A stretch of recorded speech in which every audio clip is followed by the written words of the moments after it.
Хүүхдийнхээ арьсыг нуралтаас хэрхэн хамгаалах вэ? Хүүхдийн арьс маш нимгэн эмзэг, олон нугалам зураастай, гүйцэд төлжөөгүй байдаг учраас амархан хууларч нурдаг.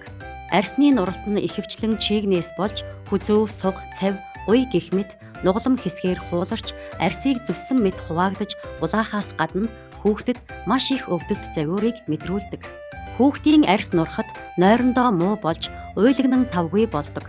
Эдгээр завиурууд илэрвэл ээжүүд минь хүүхдийн үлгий, хувцсыг задалж арьсыг нугалам бүрийг шалгаарай. Нуралтаас сэргийлэх аргуудаас ээжүүддээ зөвлөж байна. Нэгт арьс арчилгааны бүтээгдэхүүн хүүхдийн арьсанд тохируулан нэг төрлийн бүтээгдэхүүн хэрэглээрэй. Ямар ч будаг, үнэргүй бүтээгдэхүүн байх хэрэгтэй.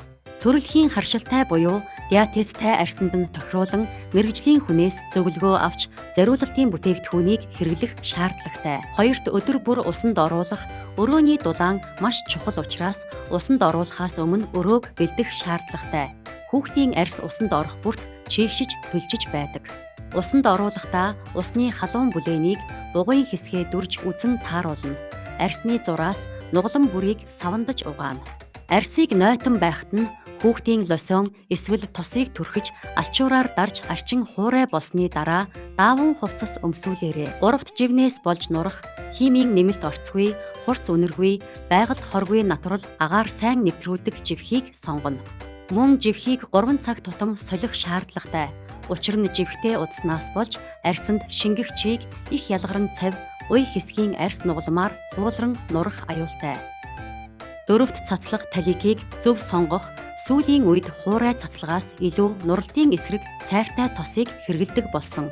Хуурай байлгах гээд дан талийг хэрэглэж болохгүй. Хүүхдийн арьс хэтэрхий хуурай эсвэл нойтон байдлаас нурдаг учраас нуралтын тос цацлагыг ээлжлэн хэрэглэвэл маш сайн. Тавт хувцсыг буруу сонгох, дааван зөөлөн материалаас илүү гоё загвар, өнгийг сонгож өмсүүлдэг болсон. Хэтэрхий бариун, чанга биш, аль болох сул зөөлөн, агаар нэвтрүүлэх зөөлөн дааван хувцсыг сонгох нь чухал шүү. Арьс нь нэгэнт нурсан бол хүүхэд хэтэрхий их уйлаад шөнөдөө олон сэрээд байвал тос түрхэнгээ биеийнх нь арьсанд зөөлөн массаж хийж өгөөрэй. Ингэх нь хүүхдийг тайвшруулж цусны эргэлтийг сайжруулдаг. Зуны улиралд биеийн ил гарах хэсэгт хүүхдийн зориулалтын нарны тос түрхэж нарны хит ягаан туяанаас хамгаалаарай. Анхаарал хандуулсанд баярлалаа.